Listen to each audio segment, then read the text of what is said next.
मेरे रसूल पाक अलैहिस्सलाम का दरवाज़ा सबसे बड़ा दरवाज़ा है, हुजूर का दरवाज़ा सबसे बड़ा दरवाज़ा है। लेकिन मेरे दोस्तों याद रखना, नबी पाक अलैहिस्सलाम ने भी लोगों को जब रास्ता दिखाया है तो रब करीम का रास्ता दिखाया है, अल्लाह का रास्ता दिखाया, अल्लाह करीम का रास्ता दिखाया, लोगों रब की तरफ तवज्जो कराई। मेरे रसूल करीम सैयद आलम सल्लल्लाहु ताला अलैहि वसल्लम ने लोगों की अल्लाह की जानिब तवज्जो कराई और लोगों से ये कहा कि वो अपने रब करीम की जानिब अपना जहन रखें, अपनी तवज्जो अपने अल्लाह की जानिब मबजूल करें।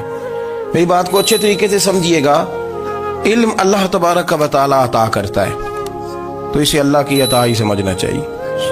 कुछ लोगों के पास इल्म होता है पर इल्म नाफे नहीं होता, वो टामक टोंजा मारते रहते हैं सारी जिंदगी। इल्म को अल्लाह की अता समझें, अपनी अकल पर अपने शऊर पर ज्यादा भरोसा ना समझें, नजर अल्लाह पे रखें। हजरत मौला अली शेर खुदा करमल्लाहु ताला वजहुल करीम से किसी ने पूछा था बड़ा आलिम कौन होता है। हमारे यहाँ तो अब वो वाले आलिम पाए जाते हैं ना, इल्ला माशाअल्लाह, जो मिंबर पे बैठते हैं तो दावे ही दावे, मिंबर पे बैठते हैं तो दावे ही दावे, इस तरह के आलिम हमारे यहाँ पाए जाते हैं। वो हर बात में दावा करते हैं, मैं ये कर दूंगा, मैं वो कर दूंगा। ये मिजाज उलमा का नहीं। हजरत अली अल मुर्तज़ा से किसी ने पूछा बड़ा आलिम कौन होता है, फरमाया बड़ा आलिम वो होता है कि जिसे मसले का पता ना हो तो वो कह दे मुझे नहीं पता, मैं पता करके बताऊंगा, गलत बात बयान न करे। इमाम मालिक से किसी ने कोई मसला पूछा तो आप फरमाने लगे मुझे इस सवाल का जवाब नहीं आता, हमारे बुजुर्ग समझाते क्या है। वो कहने लगा आप इतने बड़े इमाम हैं तो इस सवाल का जवाब नहीं आता। फरमाने लगे अगर मुझे हर सवाल का जवाब आता फिर तो मैं खुदा होता, मुझे हर सवाल का जवाब नहीं आता, मुझे तो उतना आता है जितना मेरे रब ने मुझे अता कर दिया है। अपनी नजर अल्लाह पे रखें, निकल आए इस मुअम्मे से बाहर के मैं कोई बला हूं, मुझे बड़ा पता है, मेरे पास 6 डिग्रियां हैं, मुझे 10 जगह पे तदरीस का शगफ हासिल है, इससे निकलें बाहर। कुरान मजीद देखिएगा, अल्लाह ताला ने इरादा कुदरत फरमाया कि मैं हजरत आदम को बनाऊंगा, फिर बनाने के बाद फरमाया फरिश्तों सजदा करो आदम को। सब ने सजदा किया इल्ला इबलीस अबा वस्तकबरा वकाना मिनल काफिरीन, सब ने सजदा किया सिवाय इबलीस के, उसने इनकार भी किया, तकब्बुर भी किया और काफिरों में से हो गया। तो ये जब अल्लाह ताला ने सजदा कराया तो कैसे कराया? अल्लाह तबारक व तआला ने ना हजरत आदम को इल्म सिखाया खुद, वअल्लम आदम अल अस्मा कुल्लहा। खुद अल्लाह फरमाते हैं कि मैंने जनाब आदम अलैहिस्सलाम को तमाम अशिया के नाम सिखाए, सब अशिया के नाम सिखाए। तो वो चीजें फिर मैंने ना, अल्लाह फरमाते हैं मैंने फरिश्तों पे पेश की, मैंने कहा कि बताओ इनके नाम क्या है। तो फरिश्तों ने जो जवाब दिया है वो समझने वाला है। अल्लाह ने चूंकि खुद इल्म सिखाया था हजरत आदम को, जनाब आदम सिखाया था, लेकिन फरिश्तों को नहीं सिखाया था। तो अल्लाह करीम ने फरमाया फरिश्तों अब ये बताओ इन चीजों के नाम क्या हैं। तो फरिश्ते क्या कहते हैं? फरिश्ते अर्ज करते हैं कालू सुबहानका ला इल्म लना। आप कभी यकीन करें इस चीज की लज्जत ले तो मजा आ जाए। कहा कालू सुबहानका, कहने लगे तू पाक है।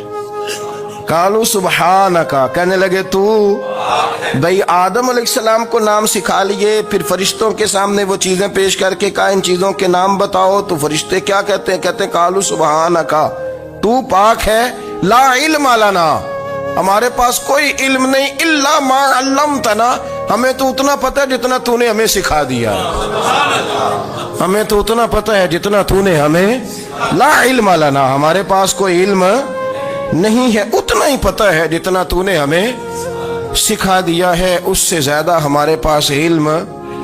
और ये क्यों तूने हमें जितना सिखाया उतना पता है। फरिश्ते ये नहीं कहते या अल्लाह तू ज्यादा सिखा, आदम को दिया तो हमें भी दे, ये नहीं फरमाया। फरमाया इन्नका अंतल अलीमुल हकीम, ए अल्लाह तो इल्म वाला भी है और हिकमत वाला भी है, तुझे पता है किसको कितना देना है। जितना तूने मुनासिब समझा जनाब आदम को दिया और जितना तूने बेहतर समझा वो तूने हमें अता फरमाया। तो अगर आपके पास इल्म है, कहीं नॉलेज है, उसको अल्लाह की अता समझे। हमारे यहाँ बहुत सारे लोग बन के बैठ जाते हैं। मैं अक्सर कहता हूँ कि फिर वो दावे करते हैं मेरे इलाके वाले जाहिल हैं, मेरे शहर वाले जाहिल हैं, मेरे खानदान वाले पढ़े नहीं, یہ آپ کا دعویٰ ہے، یہ آپ کو خراب کر دے گا۔ ہم نے بہت سارے ایسے لوگ دیکھے جو بہت بڑے عالم تھے، لیکن اللہ جب لینے پہ آیا تو عقل ہی لے گیا، شعور ہی چلا گیا، حافظے ختم ہو گئے۔ آپ دیکھتے ہیں بڑھاپے میں کچھ لوگ ایسے ہوتے ہیں کہ جن کو یہ بھی یاد نہیں رہتا کہ میرا نام کیا ہے، میں کہاں ہوں، مجھے کدھر جانا ہے۔ تو اس وقت سے اللہ کی پناہ مانگیں اور اپنی نظر اپنے رب کریم کی جانب رکھیں، اللہ کی جانب اپنی نظر کو مبذول رکھیں۔ دوسری بات، علم کے بعد ایک چیز آتی ہے جس کا نام ہے ہدایت، جس کا نام ہے تقوی، جس کا نام ہے پرہیزگاری، جس کا نام ہے عمل، عبادت، ریاضت۔ یہ بھی اسی وقت ہی نصیب ہوتی ہے جب میرا رب کریم نصیب فرما دیتا ہے۔ ہم نے نا نیکی کا اپنا اپنا سٹیٹس بنا لیا ہے، اپنا اپنا معیار بنا لیا ہے۔ کچھ لوگ کہتے ہیں کہ جناب مسجد میں سیمٹ کا توڑا دینے سے بہتر ہے کسی غریب کو آٹے کا تھیلا دے دو۔ اب اس نے اپنا مزاج بنا لیا نا نیکی کا، اس نے اپنا سٹیٹس بنا لیا۔ میرا یہ سوال ہے کہ نبی پاک صلی اللہ تعالی علیہ وسلم جب مدینہ شریف آئے تھے تو حضور نے سب سے پہلے غریبوں میں آٹا تقسیم کیا تھا کہ سب سے پہلے مسجد بنائی تھی؟ کیا عجیب لوگوں کا رنگ ہے، اپنی مرضی کی ہدایت، اپنی مرضی کا تقوی، اپنی مرضی کا معیار۔ مسجد کوئی بڑا چھوٹا خطیب بھی میری طرح کا ہو نا، تو وہ مسجد میں بیٹھ کے جب نبی پاک کی بات کرتا ہے تو کہتا ہے میرے رسول پاک غریبوں کا سہارا بن کے آئے۔ وہ غریبوں کی بات کرتا ہے، مسکینوں کی، لاچاروں کی، کمزوروں کی بات۔ تو مسجد ہی تو وہ ادارہ ہے جہاں سے غریبوں کی بات ہو رہی۔ تو اب لوگوں نے غریب کو اور مسجد کو لڑانا شروع کر دیا، اس کو لڑاؤ کہ مسجد میں پیسے دینے سے بہتر ہے آپ غریب کو آٹے کا تھیلا دے دیں۔ آپ یہ کیوں نہیں کہتے کہ مسجد میں بھی آپ توڑا دیں ایک سیمٹ کا اور ساتھ غریب کو بھی خدمت کریں؟ یہ کیوں نہیں تقوی؟ اپنی اپنی مرضی کا مزاج، اپنی اپنی۔ کچھ لوگ کہتے ہیں چھوڑو جی، ساری زندگی انسان نماز پڑھتا رہے اور پھر گالیاں بھی دیتا رہے، بندہ داڑھی بھی رکھ لے اور جھوٹ بولنا بھی نہ چھوڑے۔ تو یہ آپ نے اپنے پاس سے تقوی کا معیار بنایا۔ گالی دینے کا گناہ ہے اور داڑھی رکھنے کا ثواب ہے۔ تو اگر آپ داڑھی رکھے ہوئے ہیں اور آپ کوئی غلطی کر رہے ہیں تو اس سے آپ کی داڑھی کا ثواب ختم۔ اللہ کرے آپ کو سمجھ آئے میری بات۔ آپ کوئی غلطی کر رہے ہیں، داڑھی کا ثواب اس سے ختم، وہ اپنی جگہ پہ قائم ہے چیز۔ اپنی مرضی کا کیوں تقوی کا معیار بناتے ہیں؟ تقوی کا مزاج اپنی مرضی کا نہ بناؤ۔ اللہ کی بارگاہ سے دعا مانگو کہ یا اللہ ہمیں ہدایت کا نور عطا فرما، اللہ تو ہمیں رستہ دکھا، تو بتا کہ ہدایت کیا ہے۔ تو رب فرماتا ہے اللہ ولی الذین آمنوا، اللہ مومنوں کا مددگار ہے، یخرجہم من الظلمات الی النور، وہ انہیں اندھیروں سے نکالتا ہے اور نور کی طرف روشنی عطا فرماتا ہے۔